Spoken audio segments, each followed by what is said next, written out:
Oh, I think we have a 10. We have a 10.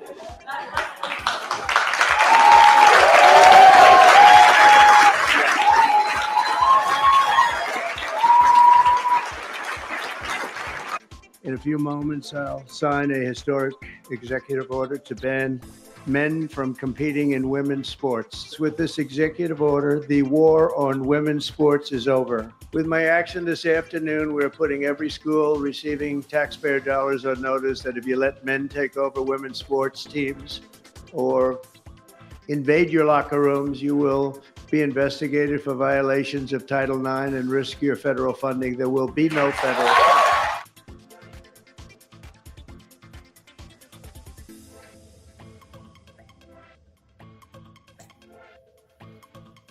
You heard that. President Trump has signed an executive order so that transgender women cannot participate in sports. What do you think about that situation? Actually, he signed that this morning. So there has been an uproar. You know what? I didn't even introduce myself. Hello. Welcome to Court of Public Opinion, where we talk about what's going on in the world today. So please be sure to like, comment, and subscribe. Hit the notification bell so you can get more videos like this so we can talk about current events. So back to this whole executive order that President Donald Trump has signed, where transgender women can no longer participate in sports. Now, there has been many complaints where women, biological women, have been getting hurt because transgender women has been participating in numerous sports events. There was also a situation where someone participated in the Olympics who was transgender and she got hurt. She actually backed out within 45 seconds or 46 seconds of the fight because it was a boxing match because she was hurt. She was hit by a biological man who has now transitioned into a transgender woman.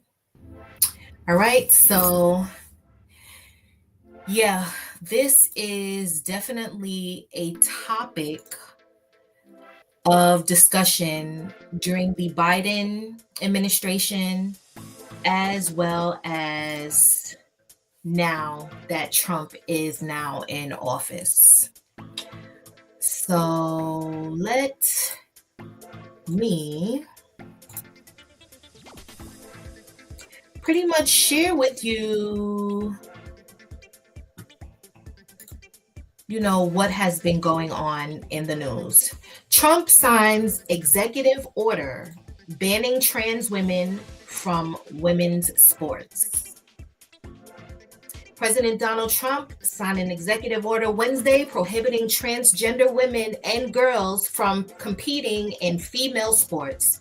The measure, called the No Men in Women's Sports Executive Order, is the fourth executive order targeting transgender people the president has signed since taking office January 20th.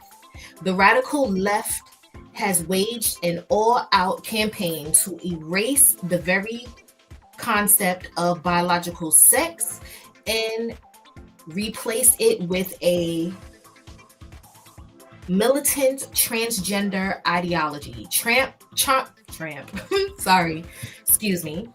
said from a podium at the White House with dozens of women and girls standing behind him, with this executive order, the war on women's sports is over. Trump also gave multiple examples of what he describes as men claiming to be girls and stealing victories at one point perpetuating the false claim that Algerian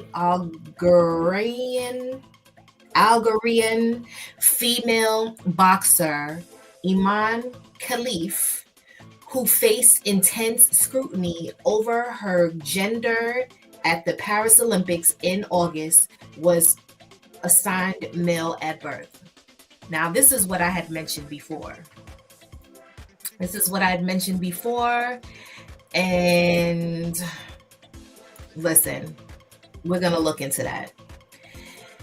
In a call with reports Wednesday morning, ahead of the signing, White House officials said they expect headlines about the executive order to use the word transgender, but this has nothing to do with that. The order, they said, aims to protect women's access to safe and fair athletic opportunities, and it will do that in two ways. Excuse me. First, officials said the administration will roll back the Biden administration's guidance on Title IX, a civil rights law that prevents sex-based discrimination in education programs and activities that receive federal funding. Under that guidance, schools were required to allow trans students to access school sports teams and sex-segregated facilities that align with their gender identities. Trump's order will instead bar students assigned male at birth from participating in girls' and women's sports and using women's restroom. The education department will be tasked with investigating potential violations, and the administration will be asking for investigations, the officials said. Second, officials said the administration will work with sports governing bodies, including the International Olympic Committee, to ensure the guidance is followed in non-educational settings. The guidance, they added, will affect U.S. visa policies. If you are coming into the country and you are claiming that you are a woman, but you are a male, here to compete against women, we're going to be reviewing that for fraud, one of the officials said. The timing of the No Men in Women's Sports executive order does not appear to be coincidental. Excuse me. Wednesday is the 39th annual National Girls and Women's in Sports Day, which was started in 1987 as a way to celebrate female athletes and inspire girls to participate in sports. The issue of transgender women participating in women's sports was a consistent and divisive topic leading up to the November elections. On the campaign trail, and even after he won the election, Trump referred to trans women as men and pledged to keep men out of women's sports. A Gallup survey of U.S. adults conducted in May of 2023 found that nearly 70% of respondents said trans athletes should only be allowed to compete on sports teams that correspond with their birth sex, up from 62% in 2021. 27 states already have laws, regulations, or policies in place banning transgender students from participating in sports, consistent with their gender identity, according to the Movement Advancement Project on LGBTQ think tank. Former Harvard swimmer, how do you say this person's name? We'll just say Baylor, who made history in 2015 as the first openly transgender athlete to compete on a Division I men's team, called the order absolutely devastating and discriminatory. This, I think, is a really horrible way to invent a lot of discrimination, not just against trans people, but also against all people in the women's category, because this is a policing of women's bodies in sports. Bylar 28 said Riley Gaines, a former college swimmer who has become an outspoken, opinionated opponent, has become an outspoken opponent of trans women in women's sports, applauded the trans sports ban on social media Tuesday, and attended the signing ceremony Wednesday. Gaines wrote on X, "Things could have been so different. Gender insanity has the final straw that brought a lot of moderators to the side of common sense. Specifically, I believe it was the issue of men and women's sports. I've been living in a state of gratitude every day since November 5th. Praise God." So, this is an article from NBC News. And interesting, isn't it? Very interesting. Please go down in the comments and tell me, what is your stance as far as President Trump signing this executive order? Are you on the side of allowing the transgender women participating in these sports, or are you on the side of, if you were born a man, you play in the men's division, and if you were born a female, you play in the female division? Go down in the comments and tell me, how do you feel about that situation? Okay. Now, the Olympics had occurred in Paris, where I'm not going to tell you the rest. I'm just going to let you watch it so that you can see exactly what happened. What was the result of why President Trump made the decision that he had made? So let's get into it. Alrighty then. Just give me one moment. Thank you so much for your patience. I appreciate it. It's a holiday that celebrates women's many accomplishments in athletics.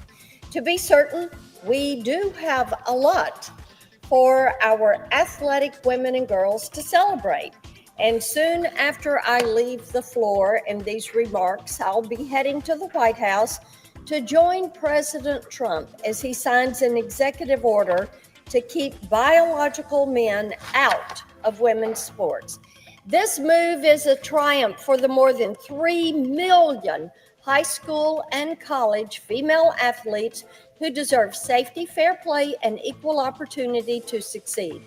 In many ways, it is disturbing that this action is even necessary, since Title IX's enactment in 1972, which required equal resources for women's sports, the lives of millions of young women and girls have been improved with the benefits of fitness, teamwork, and leadership experience. Yet, despite these advances for women, for 4 years, the Biden-Harris administration waged a war on women's sports. Instead of empowering young women, they denied biological reality and blurred the difference between men and women. In 2022, Biden's Education Department announced new rules that would allow biological males to participate in women's groups and activities, essentially forcing schools to accept men into their women's athletic programs. Following up last year, the administration extended the rulemaking to private spaces, such as locker rooms and bathrooms, further jeopardizing the safety of women. Thankfully, in November, the American people rejected this radical agenda. Instead, they gave President Trump a mandate to protect women restore fairness, and bring common sense back to government rulemaking. That's why on Inauguration Day, President Trump issued an executive order that affirms the federal government's position that there are only two sexes, male and female, that are grounded in biology, not gender ideology. In effect, this means no more forcing schools to allow biological men into women's spaces.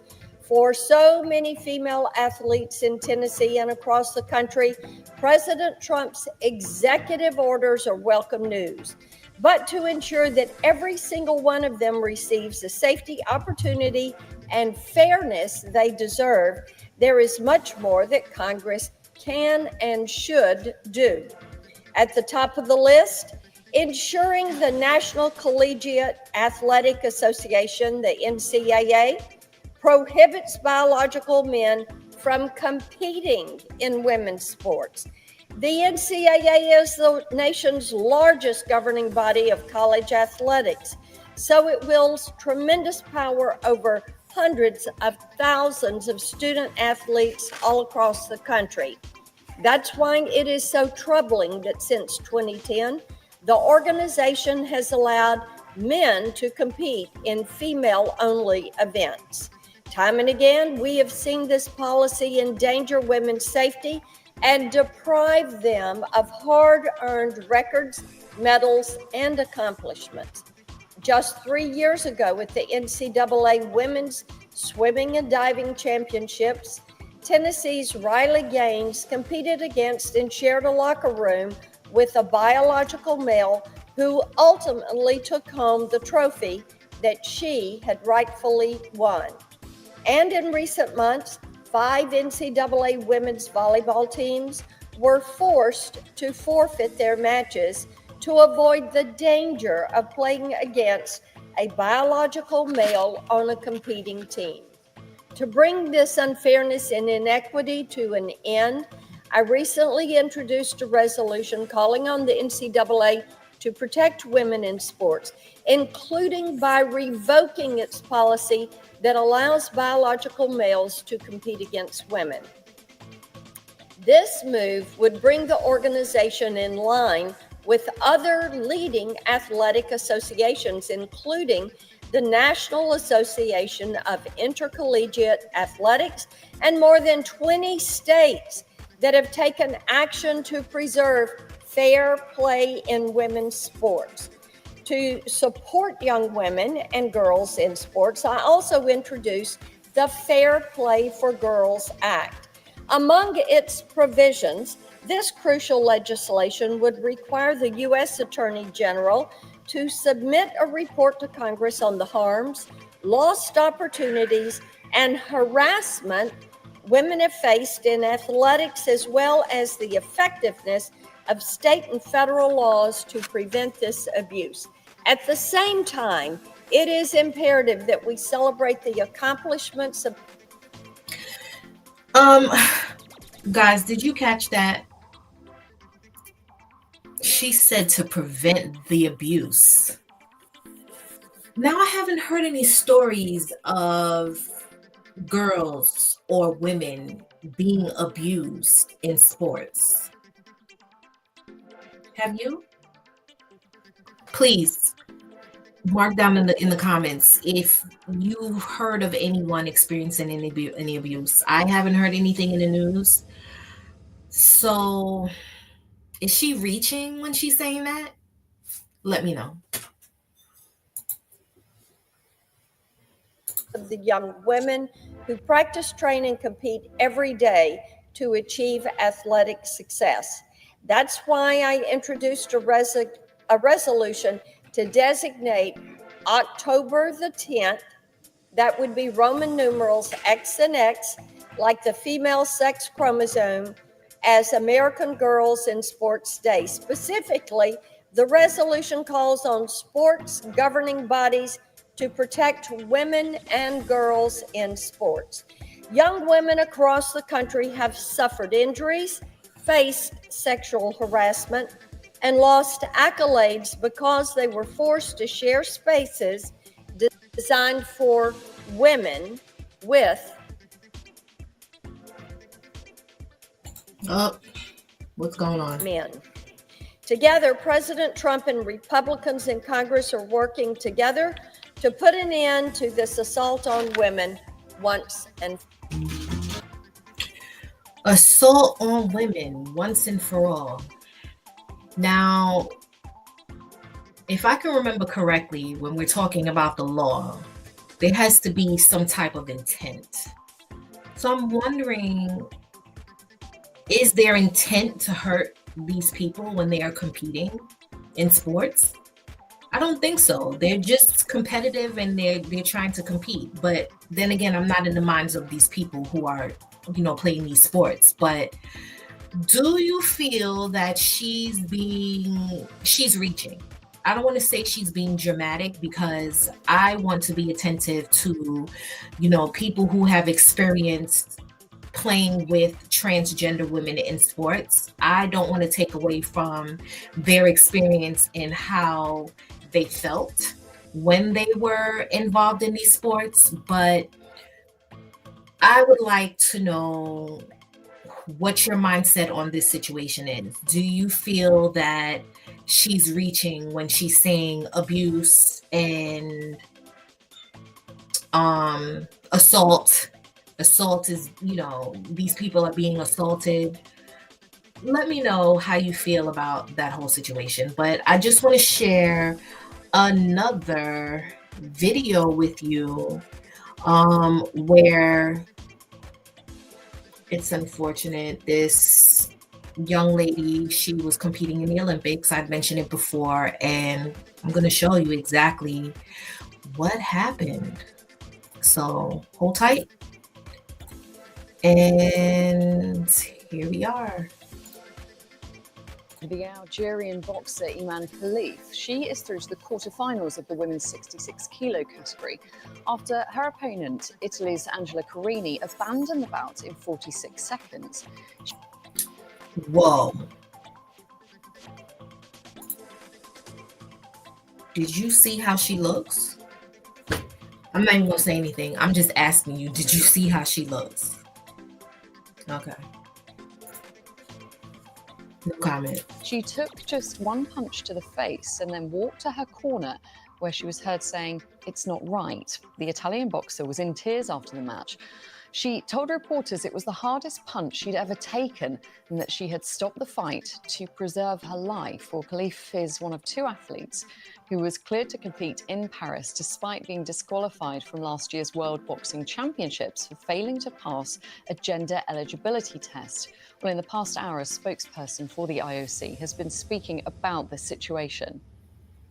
It's quite a serious case. There's an awful lot of abuse going on online, an awful lot of misinformed abuse going on online. And yes, we are in very close contact with the athletes and their entourages.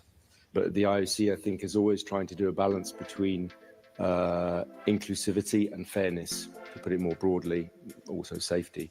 And that is a difficult one and something that we'll have to look at. But that's a entirely separate question to what's going on here, which is a woman boxer being stigmatized and forced out of potentially forced out of a competition. I think that's a different issue. But in general, in terms of safety of the athletes, we're never tired of saying is our number one concern. The athletes are at the center. So obviously we need to look after them. We need to make sure that they're safe.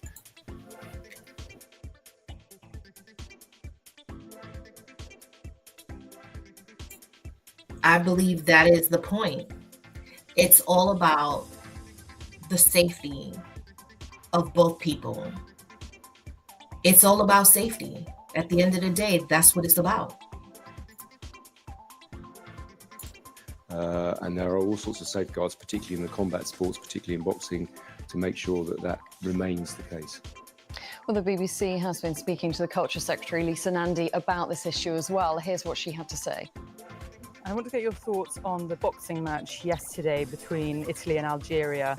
It's being billed as very controversial, over in 46 seconds. Angela Carini said she had to preserve her life. That's why she stopped the match. And Italians PM Giorgia Meloni said it wasn't an even contest. What do you think about that? Well, it was an incredibly uncomfortable watch for the 46 seconds that it lasted. And I know that there's a lot of concern about women competitors, about whether we're getting the balance right in not just boxing, but other sports as well. The decision that successive governments have made is that these are complex decisions that should be made by sporting bodies. In this case, for example, I understand that the biological facts are far more complicated than is being presented on social media and in some of the speculation. But I think as sporting bodies try to get that balance between inclusion, fairness and safety, there is a role for government to make sure that they've got the guidance and the framework and the support to make those decisions correctly. And it's something that I'll be talking to sporting bodies about over the coming weeks and months. Well, the IOC spokesperson was asked for their response to Lisa Nandy's comments, and here's what they had to say. My views are neither here nor there. I watched it for professional reasons. I watched it. And as for Lisa Nandy's comments, again, I can't comment on how she feels or how she should feel. To my mind, it was a qualifying match bout in boxing between two women boxers. If you want my actual personal view, yeah, it was very short, so there wasn't very much for me to really kind of start to follow, but it was over far too quickly. Bottom line, he was not going to give his opinion. He was asking, if you want my personal opinion, he didn't give his opinion because when it comes to politics, you got to watch your mouth if you want to keep your job. So he did the right thing. That was very smart. But anyway, this is the end of the video. Please, I'm going to ask you again, if you are a returning subscriber, I thank you so much for your support. And if you are new, please join the Court of Public Opinion. And I would like for you to stay. So hit the subscribe button, hit the like button. If you like this commentary, go down in the comments and we would like to hear your voice. We would like to know how you feel about this whole situation with Trump signing the executive order for banning transgender women in sports. Thank you so much. And I will see you again. Take care.